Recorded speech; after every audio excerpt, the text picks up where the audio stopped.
Hello বন্ধুরা, এখন মার্কেটে গেলে প্রচুর পরিমাণে আম পাওয়া যায়। আর আমার মেয়ে তো আম খেতে ভীষণ ভালোবাসে, আর ওকে না করলে ও শুনে না, তাই আমি ওকে আম কিনে দিলাম।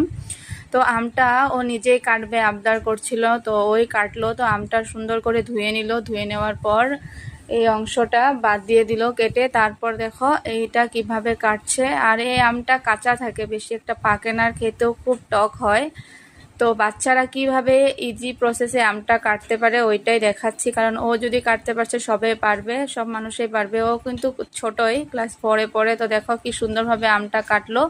তারপর এখানে পরিমাণ মতো নুন দিয়ে ওইভাবে খেয়ে ফেললো। আর খেতেও ইজি হয়, ইজি প্রসেসিং। তো তোমাদের যদি ভালো লাগে এই টিপসটা তোমাদের বাচ্চাদেরকে শেখাতে পারো। দেখো কি সুন্দর করে কাটলো, আর এইভাবে ও আমটা খেলো খুব মজা করে।